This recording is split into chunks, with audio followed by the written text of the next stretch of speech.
Nossa! Agora 2h45, de volta com o Estúdio CBN desta quinta para falar de uma novidade no Sistema Único de Saúde aqui de Campinas. A partir de agora, os farmacêuticos que atuam aí nos serviços de saúde podem prescrever medicamentos para os pacientes. Isso inclui aí os farmacêuticos que atuam nos centros de saúde, no serviço de atendimento domiciliar e também nos centros de referência em infecções sexualmente transmissíveis e hepatites virais. Para explicar como será essa mudança, a gente conversa agora com a Vivian Cristina Matias de Oliveira Nunes. Ela que é coordenadora da área técnica de assistência farmacêutica no Departamento de Saúde aqui de Campinas. Vivian, boa tarde, bem-vinda ao Estúdio CBN. Oi, boa tarde.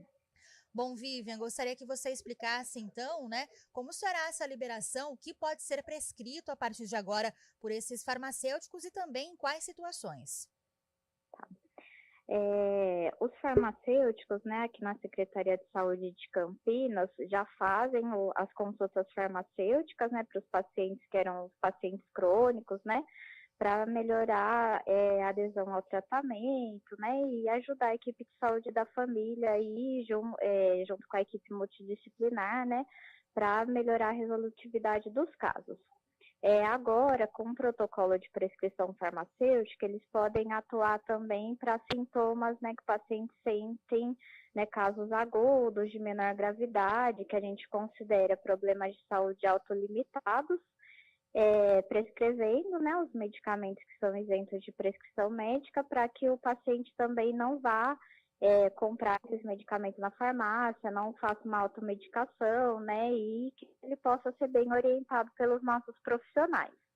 Então, dentro do protocolo, tem algumas patologias, por exemplo, azia má digestão, cefaleia, dor lombar, pediculose, piolho, para os pacientes que participam do grupo de tabagismo, que o farmacêutico também pode prescrever, ou a terapia de reposição de nicotina, no caso de tosse. Então, o protocolo, ele tem, quando o paciente vai numa consulta farmacêutica, o farmacêutico tem uma série de perguntas que o farmacêutico faz para o paciente para verificar se trata mesmo de um problema mais simples, de baixa gravidade e que se não tiver nenhum sinal de alerta, que o paciente relate, aí nesse caso ele pode prescrever o medicamento, Então, no caso, por exemplo, da azia má digestão, a gente prescreve, o que tem na rede, que é o hidróxido de alumínio, e se tiver associado com retenção de gases, a gente também tem a simeticona gotas, que ele pode prescrever.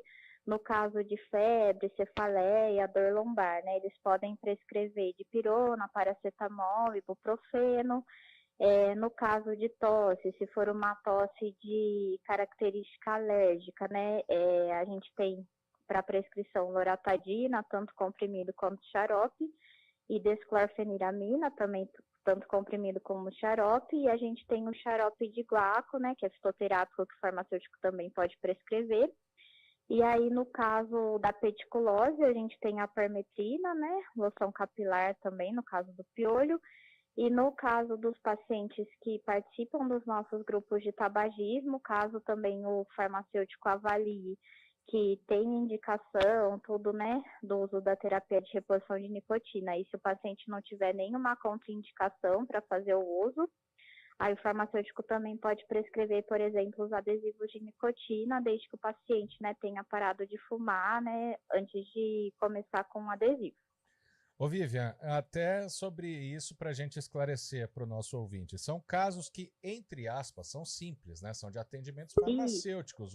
O farmacêutico que vai receitar, ele não está substituindo o médico, Ele está fazendo coisas que estão no alcance do farmacêutico. É só para ficar claro, é assim que funciona, Isso, a gente não está não substituindo nenhum profissional, A nossa categoria, o Conselho de Farmácia já regulamenta desde 2013, as atribuições clínicas do farmacêutico e a prescrição farmacêutica, Em Campinas, eles ainda não faziam a prescrição porque a gente ainda não tinha, o protocolo municipal, que agora a gente tem, eles vão começar a fazer.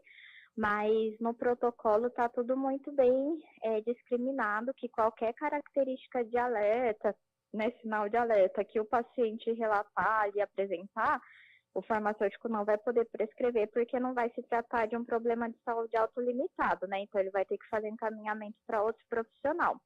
E sempre lembrando que a gente, como farmacêutico, né, trabalha em conjunto com o restante da equipe, então também não vai fazer nada sozinho, enfim. Então é toda uma construção para dentro do serviço de saúde, mas para melhorar aí a resolutividade dos casos para os nossos pacientes e para ser mais um profissional qualificado, né, para ajudar a cuidar dos nossos pacientes aqui no SUS Campinas.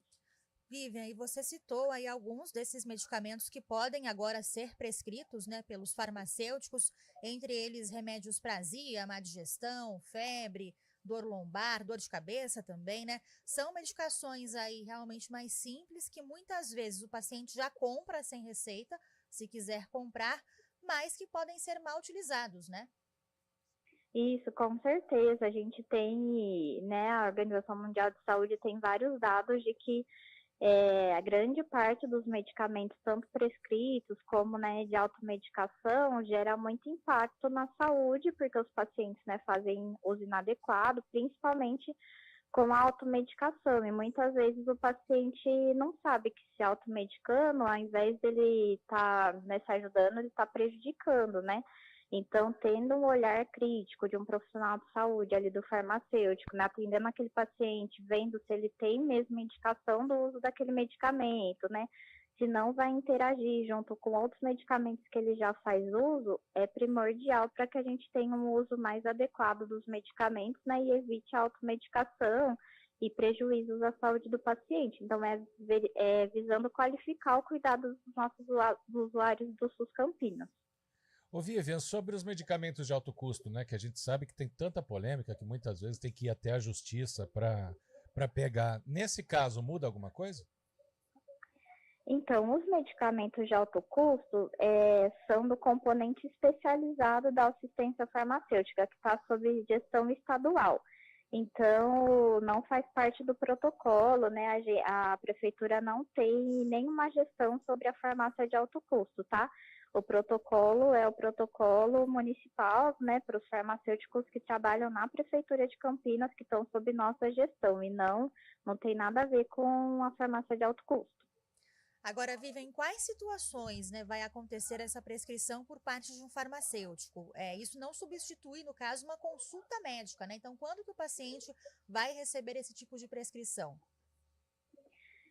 Como eu falei antes, os farmacêuticos eles já fazem atendimento, né, farmacêutico a esses pacientes com doenças crônicas. Então, caso ele esteja atendendo o paciente, né, que já era acompanhado por ele, e o paciente relate algum desses sintomas, né, previsto no protocolo, ele pode prescrever. Ou caso o paciente também, né, agora sabendo que tem essa possibilidade do farmacêutico prescrever nos casos descritos no protocolo, ele pode ir no centro de saúde de referência dele e pedir para agendar uma consulta com o farmacêutico, e o farmacêutico pode fazer o atendimento e avaliar se ele realmente se enquadrar dentro do protocolo, o farmacêutico pode fazer a prescrição. Uma outra dúvida, Vivian, em relação a alguns sintomas, né? A gente tem aqui, por exemplo, a liberação de medicamentos para febre, que pode ser também um dos sintomas da dengue. Nesse caso, por exemplo, o paciente que está com febre, mesmo que já tenha algum acompanhamento, procura o centro de saúde, ele pode ser encaminhado para consulta ou passa primeiro pelo farmacêutico? Qual que é o protocolo aí nesse tipo de sintoma que pode ser associado à dengue também? Nesse caso, como o paciente vai ter vários outros sinais de alerta, né, que tem outros sintomas envolvidos, no caso da dengue, e que muitas vezes estão incapacitando o paciente ali nas atividades diárias dele, né, que é muita dor no corpo, né, mal-estar geral, tudo, a gente já considera que não é um problema de saúde autolimitado, então ele precisa passar por avaliação de outro profissional. Então, para esse caso, não entraria a prescrição do farmacêutico, né? Seria num caso que foi mais simples, né? De menor duração, que não tenha outros sintomas que estão incapacitando o paciente às atividades diárias dele. Então, casos mais simples, nesse caso que você está relatando, por exemplo, com a dengue, aí não poderia ser, né? Não entraria no nosso protocolo, por exemplo. Tá certo, agradeço então a Vivian Cristina Matias de Oliveira Nunes, ela que é coordenadora da área técnica de assistência farmacêutica no Departamento de Saúde, falou conosco sobre essa mudança. Vivian, obrigada pela participação, uma ótima tarde para você. Obrigada, eu que agradeço. Obrigado, Vivian. 2h55, intervalo.